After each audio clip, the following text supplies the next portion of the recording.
Hi, welcome back to another reading video. Today I'm going to do all the books that I read in July and what I thought about them. Starting the month off with Yellowface by R.F. Kuang. Even after reading this a few weeks ago, I still keep thinking about the main character, who is definitely how I'd describe as morally grey. She's very purposefully unlikable, and that I find really interesting to read, because it completely mixes up those stereotypically perfect characters that you always find yourself reading in YA books. I gave this book 3.5 stars and I loved the writing style. I thought the storyline was incredibly creative, and I've learnt recently I love when characters start to question their own sanity, and that definitely happens in this book. I would definitely recommend it. The next book that I read was All the Bright Places by Jennifer Niven. I took this out of my school library but got my own copy because I enjoyed it so much. This book, at the first 75%, I was not really hooked. I mean, the beginning line was really interesting. The first line of the book is today a good day to die? And that definitely grips you straight away because you'll want to know, why is someone asking this? What does this mean? What's going to happen? But then for the first 70%, it just was kind of dull. I was sure I was going to rate it 3 stars. It was just, there was nothing interesting happening, not enough action. Then you get to the ending and I find myself crying. So I think if you can get past the start and make it to the ending, it will definitely be worth it, because there are lots of beautiful lines in this book. I think I just prefer a bit more action in my books, but I definitely enjoyed it. I'm now going to annotate my own copy, which I'm probably going to be starting soon. I keep saying I'm going to do this, but then I've started annotating 2 other books instead, so we'll see. After that, I read Graceling by Kristen Kershaw, and at the start of this book, the whole geography of it really confused me, so I had to keep going back to the map a few pages along. I did, however, really enjoy it, and whilst I didn't originally like the love interest that much, she did grow on me over the book. The ending was a little bit boring though. That would probably be my main critique. It kind of just all went too slowly. I think it's a series, but I don't think I'll continue it. What I did like though was the character development of the main character. That was really good in this book, and it was quick and easy to read. It was fun, fantasy romance. I'd say more fantasy than romance though. After that, I read Beach Read by Emily Henry, which you've probably heard about from Book Talk, but I don't really have TikTok or anything like that, so I got this recommended to me from a friend. I also gave this book 3.75 stars and also really like the character development in this one. However, there was a lot of trauma in this book, so I would be careful of that for younger readers. The setting was really fun to read about though, especially in summer. So it's a really nice summery romance if that's what you're looking for. After that, I read The Atlas 6 by Olivia Blake, which I've actually been reading for about a month or 2 now, and you'd think that would indicate it's not a good book, but I've been really taking my time reading this and I've definitely found it worth it. I thoroughly enjoyed this book. I gave it 4 stars. And whilst normally I don't like multi-perspective books, I really enjoyed this one because there's not a singular main character. You get 6. So it's not like you're constantly wanting to read the main character's point of view. You have a range of them. So I have 3 or 4 favourites, and then there are 2 that I don't enjoy as much, but because they're always interacting with each other, it's not really much of a problem and it doesn't get boring. I found all the magical powers in this book quite unique and really interesting to read about. And I also liked that there was lots of art in this book because that was really interesting to see about how they visualise the characters. The language in this book was probably one of my favourite things. It's so beautiful to read and almost lyrical that it's almost calming and soothing to your brain. So that was really interesting. The romance, what little of it there is, because it's very much a subplot in this book, it's not the main point, but the romance I did enjoy. It was a bit confusing. It's hard to even tell if it's a romance in the first place, and I actually find that really nice and refreshing because it leaves you wondering and not instantly knowing, oh yep, that's the love interest, they're gonna get together by the end of the book, because that really doesn't happen. But then I also really liked the ending of this book, which is why I'm excited to read the next one that I bought just yesterday. After that, I read Today, Tonight, Tomorrow, which I actually really enjoyed the fact that it took place over 24 hours, because normally I would find that annoying, but because then you get so much detail into the characters' thoughts and feelings, and it's so fast-paced.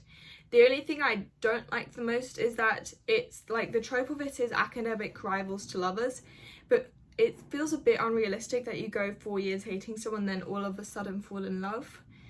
That might just be me, but it just felt a bit too rushed. If you lived in Seattle, I think it would be really interesting to read because you could recognize all the landmarks they talk about in this book.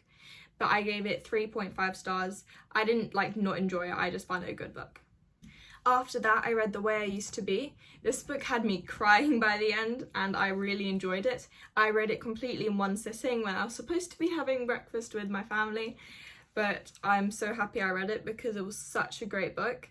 The characters are completely well thought out, and whilst traumatic experiences do occur, I wouldn't say that they're said so too explicitly. I would still definitely only recommend this for ages 14 plus though. You do end up pitying the main character a lot as her trauma takes up and ruins her entire life, even years after. So that's really interesting. I don't think I'm going to read the next book because I don't really like the person she ends up with that much anymore. I just prefer how the first one ended, but there is a sequel. After that, I read Gone, which is a middle grade book. And this book actually had me pleasantly surprised. I was very much expecting not to like it at all, but it definitely was better than I expected, especially for the very childish blurb and interesting front cover. This book is a series, but I definitely am not going to continue it.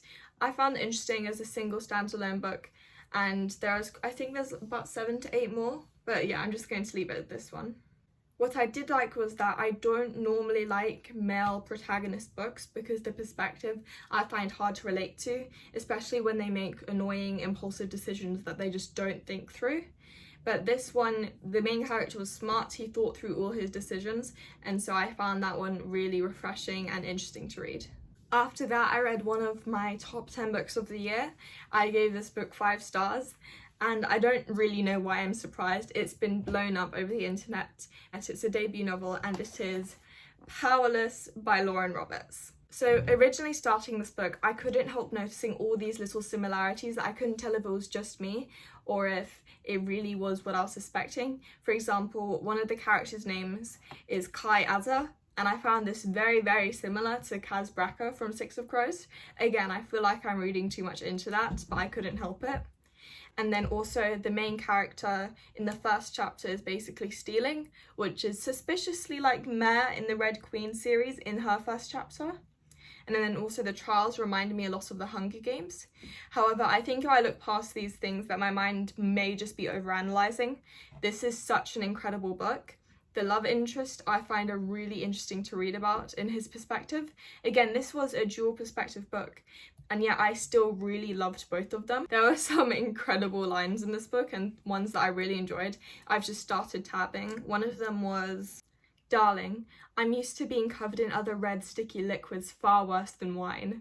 I just found that such a great line to read. And then also, "The glimpses I caught of her fighting were captivating. She was captivating, yet she was skilled, but what intrigued me most was how much emotion she channeled into each blow." It's such a visual sentence. I can picture everything as if I'm looking at it through his eyes. So I definitely recommend this book. It's gotten popular for a reason, which is why the next day, literal next day, I forced my friend to come with me into Waterstones so I could get reckless.